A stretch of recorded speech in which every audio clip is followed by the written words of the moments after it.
El Salvador has already taken a lot of steps to attract citizens to live in El Salvador. As you may know, El Salvador had the highest rate of expatriating out of the country. People were leaving a lot, huge rates. And now it's almost evened out as many people leave as how many people come in and to live in the country, which is huge. Like changing that in a matter of 3 years, it's crazy. Mhm. So um, again, making Bitcoin a legal tender in the country attracted huge amount of capital and interest towards the country.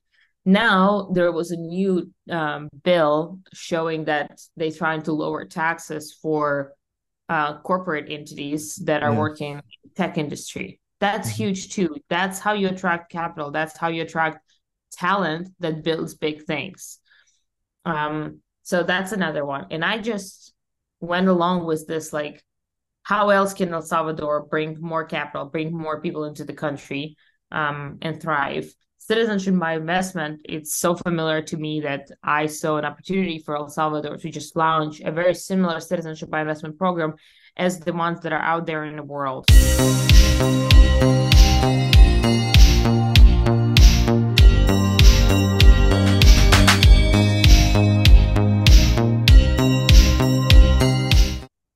Hello, guys. Welcome once again to Bitcoiner, the podcast for Bitcoiners from El Salvador into the world. Today, we have the great pleasure to talk with Katie. She's from Plan B Passport. And first of all, thank you for being here. Thank you for your time and welcome. Absolute pleasure. Happy to be here. Thank you. So, it's really funny that the timing because I was in contact with you and we were going to I was going to when I invited you to this podcast because I was really curious with the Plan B passport. Actually, I saw your interview with Peter McCormack on what Bitcoin did, and I was really interested in that. But then a couple days ago, I just saw uh, a tweet and your proposal, your article on Bitcoin Magazine about citizenship by investment, and we're going to talk about that later on. But I was like, wow, the timing is perfect. So, but before going dive into it, maybe for those that don't know you, can we talk about a little bit about your background, where are you from, Yeah, and absolutely happy to. So, hey, you all. My name is Katie the Russian on Twitter. I was born and raised in Russia, as you might guess. And when I was 21, I moved to the United States. And being an immigrant myself, it gave me a really good perspective on what the world of immigration looks like. I had an interesting story throughout my immigration journey. I was abandoned by an immigration lawyer here in the United States. The moment I paid her the fees, she basically disappeared on me, stopped responding to my phone calls, stopped oh, responding to my emails. So I had to basically go through the immigration and like self-represent my own case. And for a 21-year-old girl who barely speaks English, it was quite a challenge, but I was able to handle it and I got my green card for people with quote unquote extraordinary abilities. And that gave me a really good start of understanding how the world of immigration works, what you should be prepared for, how it's way more customized and way more, I'd say, not precise as you would have expected. Like when you go register a car, you know exactly the steps. But in the world of immigration, things are so different. A lot of it is just the human connection too, interestingly enough. A lot of it is just being able to present things in the way this country is used to.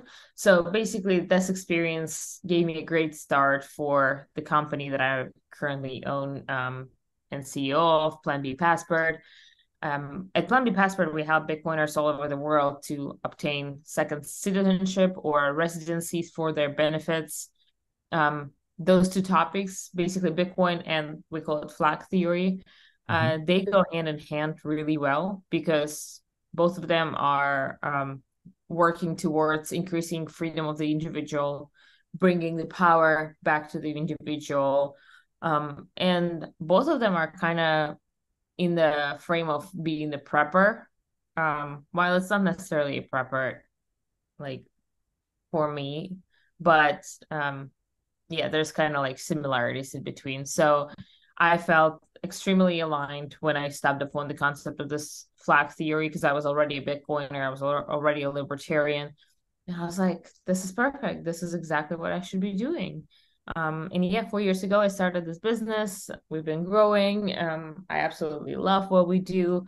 I love working with Bitcoiners all over the world. Those are the best clients, just again, because we're so aligned philosophically. It's almost a pleasure to work with, to work Yes, with people like that. Sorry, my computer got unplugged. I gotta plug it no back worries. in.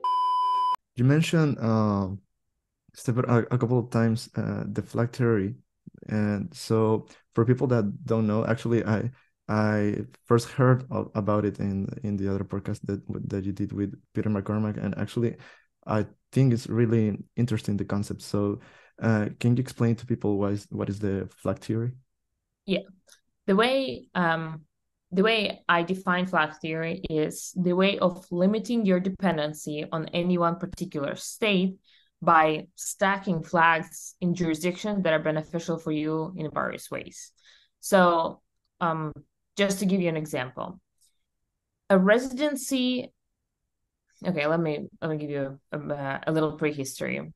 Mhm. When the flag theory first appeared, people called it three flags theory because they meant that you need your residential jurisdiction, your second passport elsewhere, and your bank account elsewhere, right? Three jurisdictions. Then it turned into five flag theory. Then it turned into seven flag theory.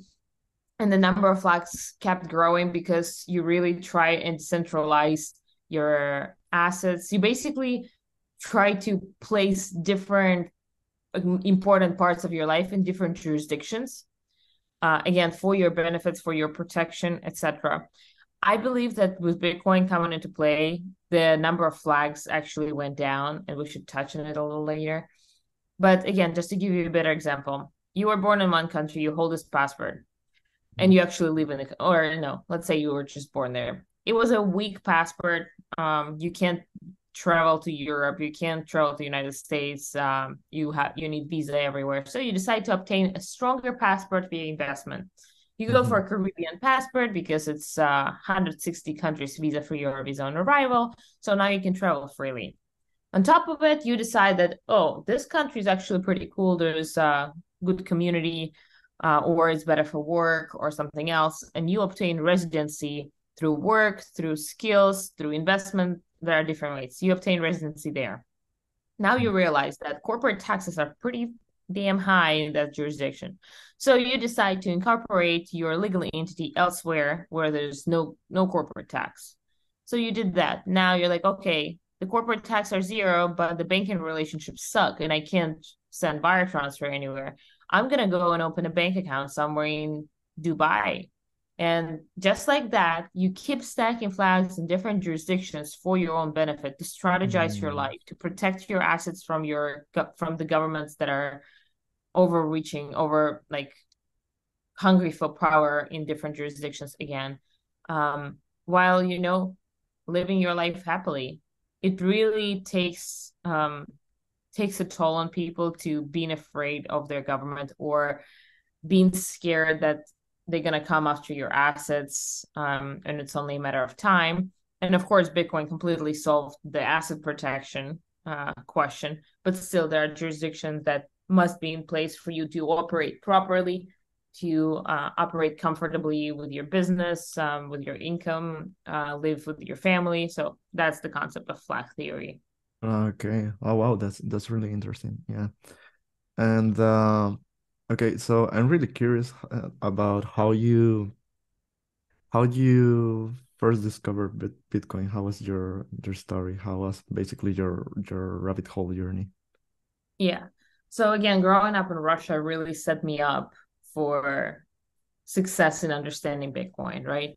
By the time I was 21, I already seen multiple hyperinflations. My debit cards have been locked so many times. Like my account's been frozen so many times at this point. And I'm only 21. I've barely been in the world of finance, right? At this point, like I Absolutely. barely participated in the economy, and I already been so exposed to how bad the system is. So that really gave me a good background to in order to understand Bitcoin later on.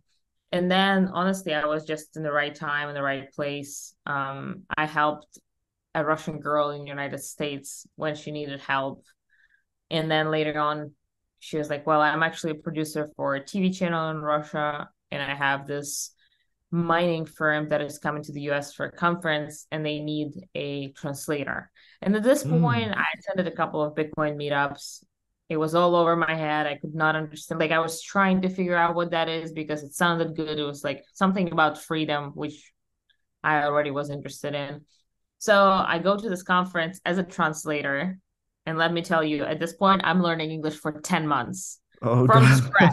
10 months in, I'm working as a translator. I'm taking interviews at the quote unquote crypto conference. That's a good But I challenge. was like, yeah. And I found a person at the conference that seemed trustworthy. And I asked him, what is the best book for me to actually get a grasp on what's going on here? Like, I'm trying my best. I'm really listening carefully. I'm still so confused.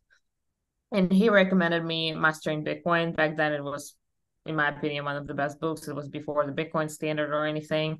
So that really gave me a better understanding of what's going on from like technical perspective. And then just being on Twitter really helped me understand the values, the big picture of what Bitcoin is trying to do here in the world of broken money and broken monetary systems. So yeah, you live, you learn. I'm still learning every day, especially now. So many things happening. I'm so behind on all the developments taking place in Bitcoin.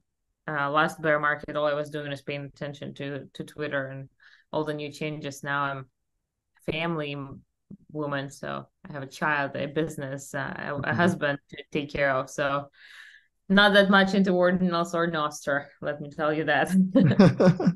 Wow, cool. Cool, cool. Uh, I have a question that I'm really curious about this now that we're talking that especially about the flag theory. Um, I don't know if I mentioned I live in Spain right now. I'm currently living in Spain. So, but now that we're in the period that we're paying taxes, I mean, there's one thing that all entrepreneurs and content creators here in Spain happen is that basically they go to Andorra or Portugal because the taxes are really high. So, a question that I want to ask you is that how do you deal with a situation where you live like a country like this one that entrepreneurs gets around 40 or 50% tax rates, and they need to escape or move out from Spain to somewhere else like Andorra, like I mentioned, or Portugal, basically because it's the government is taking from you around half of your income, right? So Yeah, well, first of all, government is shooting themselves in the knee. As you mentioned, they're losing talent, they're losing capital because like they scare people with their taxes. And what people are gonna do, they're gonna leave and they're gonna take their capital and the fruits of their labor elsewhere. That's the whole thesis of flag theory, basically. And if you're familiar with the book Sovereign Individual, they talk a lot about this specific concept when mm, government will start to compete for capital, for fruits of our labor, for citizens to come to their country. And that's where El Salvador is kind of leading the way right now. yeah, And that's what Plan B passports philosophy is all about. Basically, by taking this decision into your own hands and realizing that, okay, this government doesn't serve me in the way I wish. They take too much of my money, they provide too little of services. I'm going to get the fuck out of here. And you do that, and there's saying vote with your money, vote with your feet, vote with your money. That's what they're doing. They take their capital elsewhere. So that basically forces nation state to become like to play the capitalist card, right? To actually compete for us, the citizens. And how they're going to compete? By lowering the price and hiring the quality of their services. That's basically what capitalism is. And I'm all about it. I want pure capitalism between nation states because then they're actually motivated to do better, to be more efficient, to take less money from you. And that would be a beautiful concept. I'm sure it would be a force of a progress with the way we operate with governments. So that's pretty cool. And again, that's one way to look at it. The other way, you asked me, how do you deal with that? Well, disclaimer, I'm not a tax advisor, I'm not an accountant by any means, but the flag theory comes into play really well. Let's say you're an online business or a content creator. Your legal entity does not have to be in the same country as you live. The corporate taxes that you pay in your country might be much higher than in another country where it's super easy to set up a legal entity. So you move your business elsewhere. The team is fully decentralized. There's no headquarters. There's no office. It's a fully online business. And then you just need to be smart about how you distribute dividends. Again, there are so many absolute legal ways to lower your taxes, to decrease your tax obligations. People just need to get educated and take advantage of the system by following their own rules, just applying them to your own situation better. Okay, perfect. Yeah, absolutely. So, okay, going deeper into the subject, I think it's now that we talk a little bit about all of this. So, I mean, the next question should be that what is Plan B passport and what is the process and which countries are you working on with? Yeah. So we are an immigration consulting firm. We are focused specifically on Bitcoiners because we understand the audience really well because we are the Bitcoiners too. So we know the goals, we know the needs of this audience, we know the roadblocks that this audience runs into when trying to immigrate, etc. So basically, the way it works, somebody comes over to our website. They can either schedule a call right away that is free, or they can fill out the application, letting us know what they're trying to achieve. Based on that, let's say we're on a scheduled call, just like you and I talking on Zoom. That's how it works. We go over all your goals and needs, your family situation, your current passports and residencies, and then together we brainstorm on what could potentially solve your problems or mitigate your threats, your attack vectors. So during the 30 minutes call, we probably are gonna either come up with a very certain plan or at least understand the direction in which you can keep moving and like do a little more research. Now, most of our offerings come with citizenship by investment. So we don't work with traditional immigration based on job or business, etc. We work with investment programs. Okay. There are 6 countries in the world that currently offer citizenship by investment, like straight pass to citizenship. Let me clarify. Basically, it's you donating into government fund or purchasing real estate in the country, and on this basis, you obtain a passport. So once we navigated the strategy of it and we realized, okay, this is your perfect jurisdiction, we basically create a checklist of all the documents that need to be collected for your case specifically. We fill up all the government forms, we put the case together for you and submit it to the island. So we're basically just holding your hand throughout the process, preparing all the forms, communicating with the government regarding your case. And then depending on the jurisdiction, 5 to 12 months later, you get passport in the mail. Cool. You don't have to visit the island. You don't have to live on the island, especially with the countries that we work with. Most of them do not require any visitation at all. That's what we do. And the jurisdiction you asked. So 5 Caribbean islands, St. Kitts, Antigua, Dominica, Grenada, St. Lucia. Turkey is one of our offerings too. There is another jurisdiction, Vanuatu, that I prefer not to work with because their passport is continuously losing power. So I wouldn't say it's part of our offerings. We also work with a couple of presidencies, one of which is Mexico right now, and also UAE. Okay, cool. Well, there's a lot. And who can apply? And I mean, what are anybody can be qualified for those programs. Okay. So you you need to be able to show where the money for the donation came from. Hmm. That's basically one of the criteria. Well, you Hmm. need to be able to afford donation or real estate investment. That's another criteria, of course.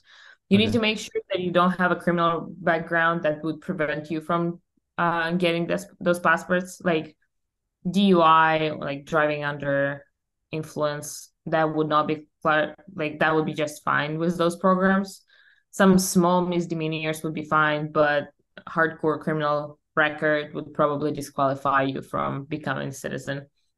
Hmm. Um, yeah, and then you just need to make sure that you are capable of providing all the information and all the documents that the case will require. It's pretty extensive document document package, but again, we will hold your hand throughout the process. And yeah, 5 to 12 months, and you got a new passport.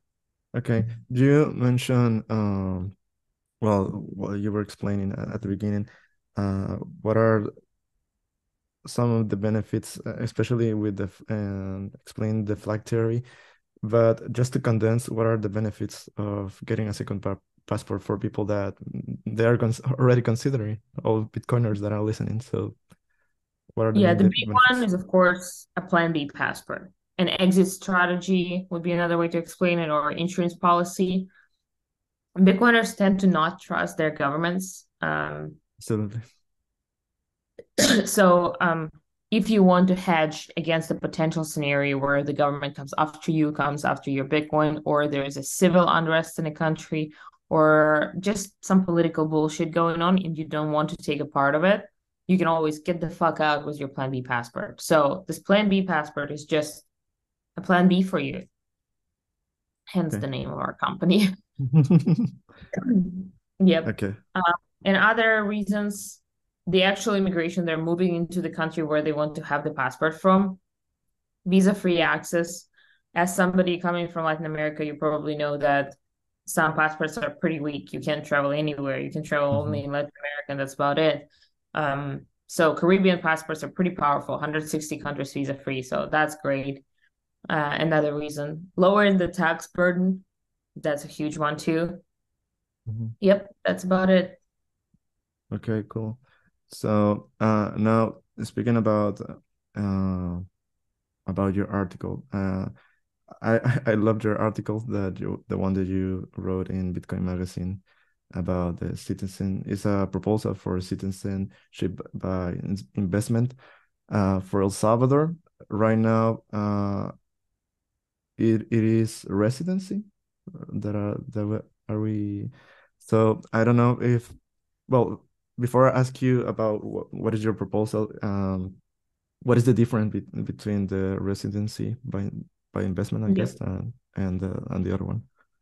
Yeah, so again, a little history about it. The moment El Salvador announced Bitcoin as a legal tender, the Mm. next day I was calling the immigration unit of El Salvador and in my broken Spanish trying to understand what programs we can look into, how we can move to El Salvador, etc.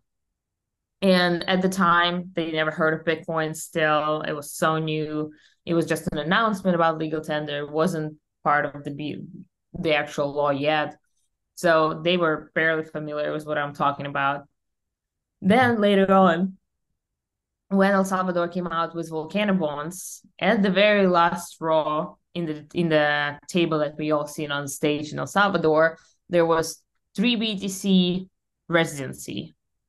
And this actually never came to reality. So many people think that El Salvador currently offers residency for 3 Bitcoin.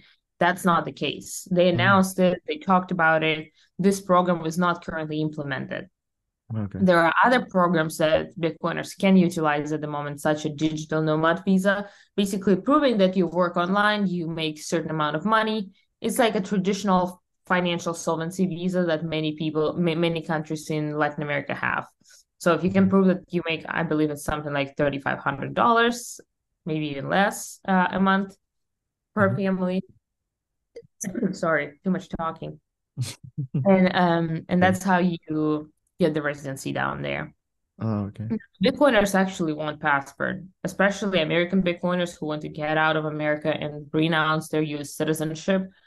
they really want a second passport. Having a residency. Okay, now the difference between residency and citizenship. So citizenship and passport basically go hand in hand. Every citizen is qualified to have a passport, almost every citizen. Mhm. A residency is just the right to live in the country, to utilize country services. You're pretty close to a citizen. You can't vote, you can do a few more things, but it is not a travel document. Basically, it's your approval of living in a country long term, right? You can't travel on this document. You can only enter the country and live there. Okay, cool. Um, okay, so now let's talk about your proposal. It was, I think, last week or so that it Yeah. was published on Bitcoin Magazine. Uh, we already saw that Najib Bukele saw it, so maybe he will be interested in that. So I think it is important to understand what is your proposal, especially I think for both point of view, right? For Bitcoiners, people that are interested in going to El Salvador and live the circular Bitcoin economy, and then Salvadorians that they will, of course, they will ask what is that and what benefits could be, basically for both parts. So, and I know it's long, so maybe we can go in parts. So yeah, I know you already explained it in Bitcoin Magazine, but let's face it, not everyone read articles. So maybe you could explain what is your proposal for El Salvador. Yeah. So in my article, the way I started it is by basically showing how El Salvador has already taken a lot of steps to attract citizens to live in El Salvador. As you may know, El Salvador had the highest rate of expatriating out of the country. People were leaving a lot, huge rates. And now it's almost evened out as many people leave as how many people come in and to live in the country, which is huge. Like changing that in a matter of 3 years, it's crazy. Mhm. So again, making Bitcoin a legal tender in the country attracted huge amount of capital and interest towards the country. Now there was a new bill showing that they're trying to lower taxes for corporate entities that are Yeah. working in the tech industry. That's Mhm. huge too. That's how you attract capital. That's how you attract talent that builds big things.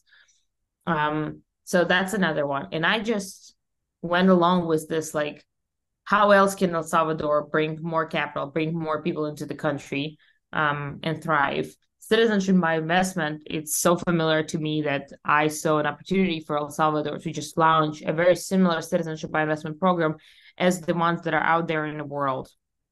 So the countries that currently lead the citizenship by investment industry, probably the best example would be St. Kitts. Okay.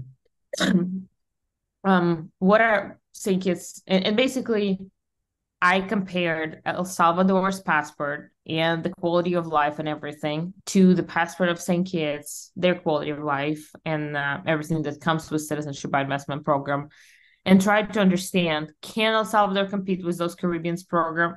What could they do in order to compete better? And like, of course, in my head, I can talk about it for hours just because, I do it on a daily basis. But I tried to make it very clear in the article and very short on the fact that the passport of El Salvador is pretty similar in its power to Caribbean passport. Yes, they don't have zero capital gains taxes yet, zero income taxes yet.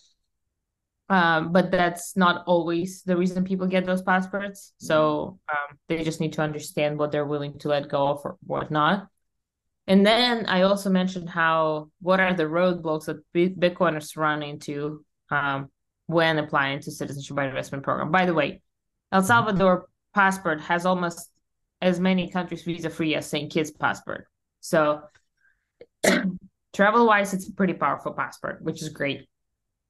Now, what else can El Salvador do better in order to compete in the world of citizenship by investments? Huge part is being able to pay with Bitcoin. None of the countries in the world currently legally allow to pay the donation or real estate with Bitcoin. Well, real estate, they do, just some private companies, they allow that. Okay. But you cannot pay the fees to the government in Bitcoin. That's one thing that could be solved easily. El Salvador understands Bitcoin. El Salvador's government entities already accept Bitcoin for services. Even at the border through immigration, you can pay with Lightning. So that's huge. Now, second roadblock that Bitcoiners run into is source of funds and proof of funds. Many of us made our capital by investing in Bitcoin early, buying it off the guy on the street. So you don't have receipts for it, right? Second thing is source of funds and proof of funds. Many of us made our capital by buying Bitcoin early and just holding on to that. And there's no receipts whatsoever that I can show to the government to prove that I made this money just simply by holding Bitcoin. What they want to know is that you didn't make those money by selling cocaine on the street, but like try and prove it, right, with Bitcoin. So just being able to verify addresses, look at the blockchain history and understand, okay, this is where this person bought Bitcoin. They can still sign a message to prove that they still own this Bitcoin. We can see all the transactions. Like, this is so over the head of Caribbean governments. I've tried to explain signing the message for proof of funds, like to basically prove that you actually own that Bitcoin so many times. Absolutely no luck. Maybe it's on me, maybe it's on them for not being actually interested. But again, El Salvador has already solved this problem. They understand Bitcoin. They can implement programs like this. They can implement tech in order to be able to verify things like that. So that's huge too. And now they basically just need to implement the operations the right way to make sure the due diligence is pretty good. Because if their due diligence sucks, like we have again great example of Vanuatu, if their due diligence is really bad, the other countries will realize it very soon, and they will pull their special treaty with El Salvador, meaning that El Salvador will lose visa-free access to many countries. So bad due diligence causes distrust from your allies in the world, causing your passport to become weaker. So again, it's a really hard concept to understand, I think, for people not in the industry. But very specific example, Vanuatu kept giving passport to anybody. If your criminal record was a little dirty, you could have just paid an extra $10,000 and they would still let you go through. And people realized it. Other countries realized it. And Vanuatu used to have visa-free access to Europe Union, no longer. They pulled it out. They said anybody who received passport from 2017 and later will not have access to Europe Union. And El Salvador clearly doesn't want this to happen. Having a powerful passport is a great thing, especially for citizenship by investment program. So they need to be careful of that. They need to implement pretty good due diligence process that will also provide privacy and confidentiality of the process, right? Like, I'm willing to provide you my information if you promise that will never leak. You will not disclose the fact that I'm getting a passport from your country to anybody else. That needs to be done too. So like a lot of privacy concerns come into place with due diligence, just like, KYC and all the problems around it. But here you also deal with like actual government paperwork. So you're as KYC as it gets, basically. So that's something they need to make sure. After that, I also know how some countries like St. Kitts right now so delayed with their applications, so backlogged that it takes like over a year for people to get approvals for their citizenship by investment program. Wow. And this is ridiculous. This is not something El Salvador should do. They should really streamline the processing to make sure that they provide an approval in the matter of like 3 months, no more. And, governments are inefficient. They can't do things quick. They can't be, just like small businesses. They don't have to compete as much. So they're pretty bad with their operations. Let me that. So for El Salvador, that's an opportunity. They starting this program from scratch. They don't have a history of having bad operations and having terrible tech behind it. They can build it great and make it like pretty efficient. So that would be another thing they need to they need to look into. And again, I'm willing to help as much as I can. I'm very inspired by what El Salvador is doing with Bitcoin, making it legal tender. It's huge. They really are leading the nation state entrance into Bitcoin, which I'm very anti-politics. I don't care about governments and nation states. But I still admire what they do a lot because and it's beautiful. Just cool to see how on such a big scale people care about Bitcoin and understand the value of it. Um, so yeah, I'm willing to help. I want to try and outline the full program the way it will really work great. So Ho- Hopefully, we will see a yeah, result or really soon. And I really want to see that if it is a good proposal that get passed through, and yeah, because I think it's beneficial for both parts, right? For definitely. Bitcoiners and especially for El Salvador to get. I think that for us, as you mentioned, for several decades, years, we had this escape from good talent, and now we're well, apparently, and hopefully that's what the government is doing, right? So I think it's a really good opportunity, and we will see. And well, I really I wish also that. Uh-huh. I also mentioned in the article how financially beneficial it could be for the country. So I did huge research on the numbers to understand how much money the Caribbeans actually make off of these programs. And my estimates is around $2.5 billion. Well, And I believe that El Salvador can absolutely crush this market, become a leader pretty quickly if they do it right. They yeah. will get there in a matter of 2, 3 years just by gaining trust. That's one thing that they need to work on as well.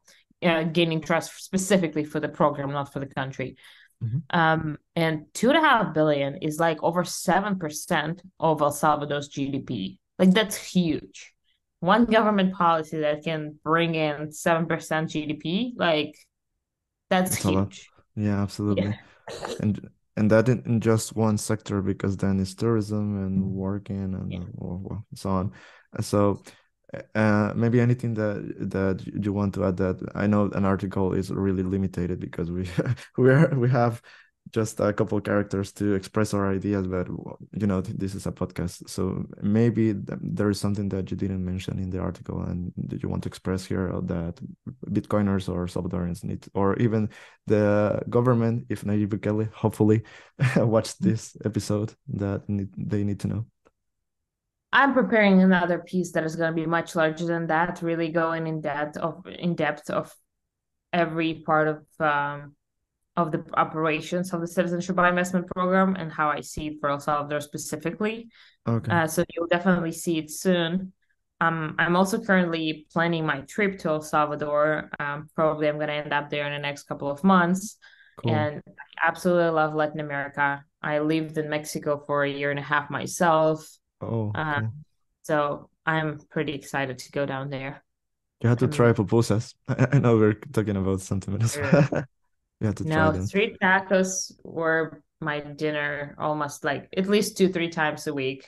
Oh, In Mexico, I was eating is street tacos or mangoes with like paprika spices or chili oh, spices. that's good. And we have now that you mentioned mangoes, there's a beach that I think is Mahawal. If I say this wrong, Salvadorans are going to kill me. But the thing is the Mahawal, that they have street mangoes that are made like a roses, and they're really good, and they put anything you want, but they're really cool. So you should Yeah, try I'm going those. to Bitcoin Beach definitely when I'm Mm. down there. Gonna surf a little. Yeah, I'm pretty excited about this trip for sure. Okay. Ah, do you know how to surf? Well, I'm a snowboarder. Oh, Like cool. I was competing at snowboarding.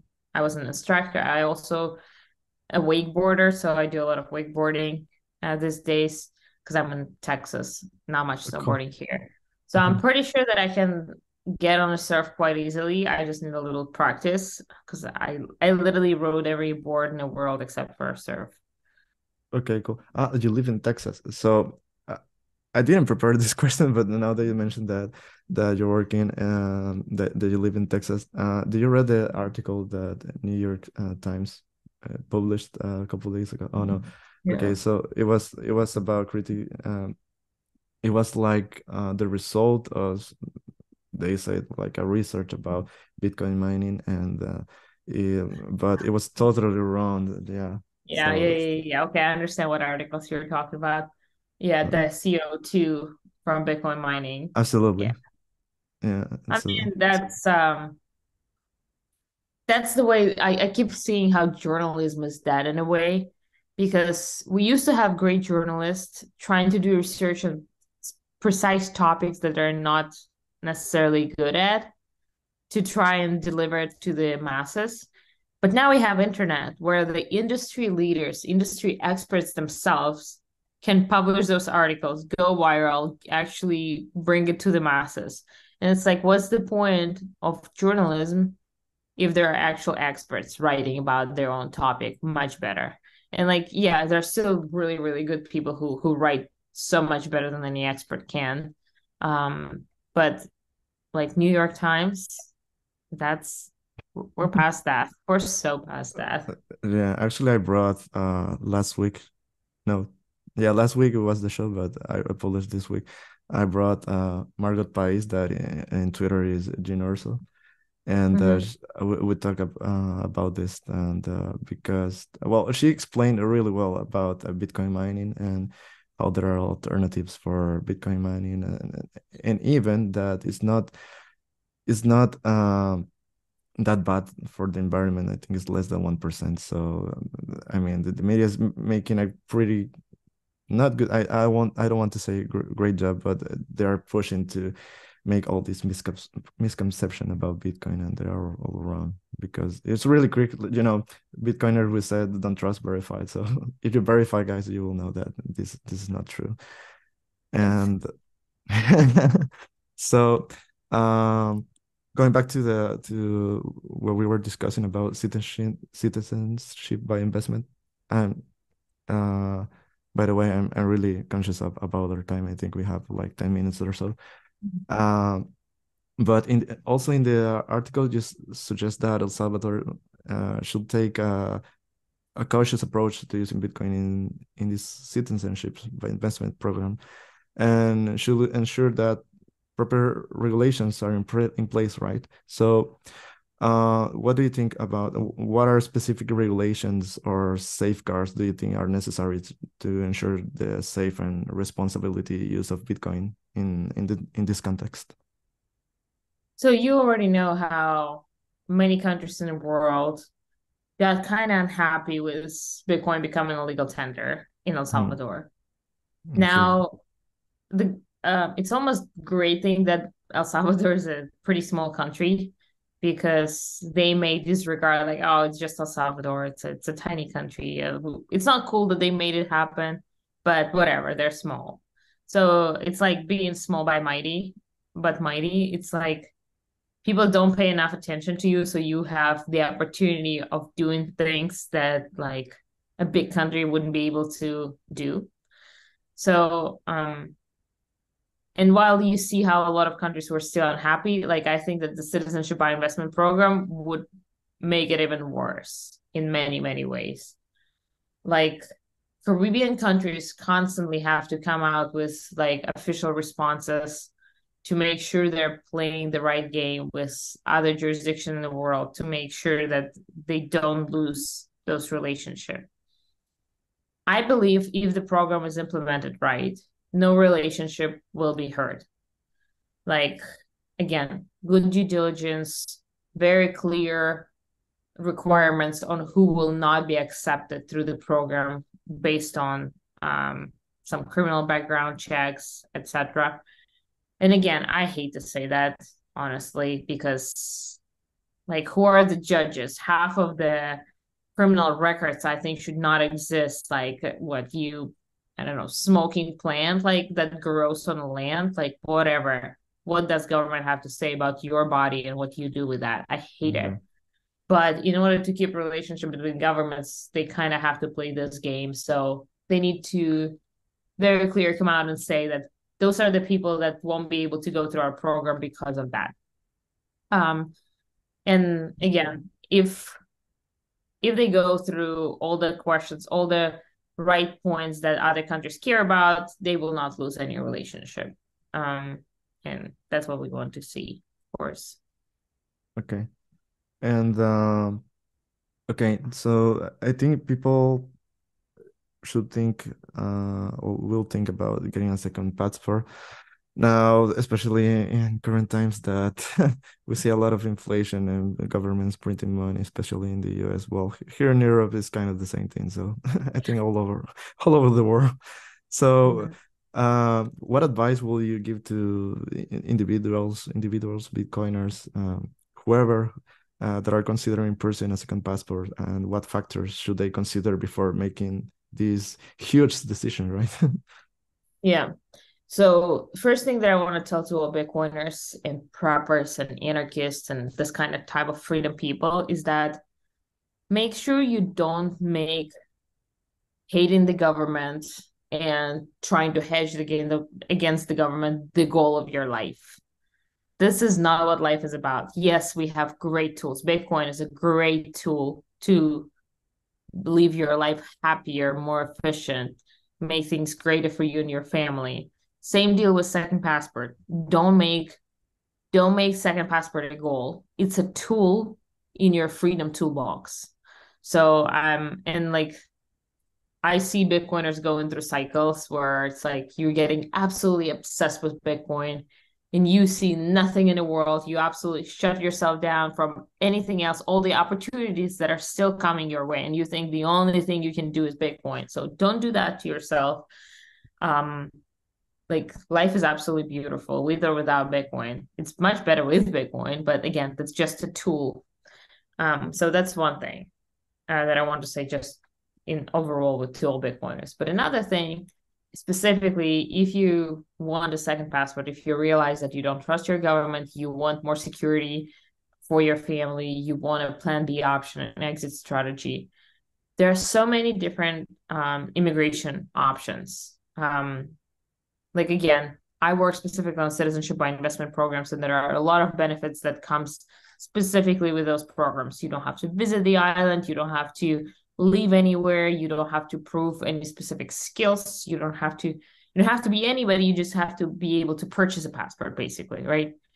So that's great. But also you can try and look into your ancestors. You can see if you have roots from Ireland, let's say they're pretty good with their ancestry program. Basically, any country in Europe, they will provide you with a passport if your grandma was born there and things like that. It's much harder, it's much longer. You have to have a local lawyer to help you navigate all those documents, basically. So look into that. There's also birth tourism where you can have a baby in another country and both you and your wife have to be happy have to be crazy in order to say yes to that. But if you are, like, that's an option. Go have a baby. In Latin America, many countries that will qualify baby right away for citizenship. The parents will get residency right away. And then a year or 2 years later, they will get citizenship too. Like, that's an option as well. So there are opportunities, other ways to get residency, and then later on, 5 years later or so, citizenship. Look around, reach out on Twitter, ask questions. Happy to answer. Okay, perfect. And I think this is going to be the last question, but it's going to be in two parts, so two questions in one.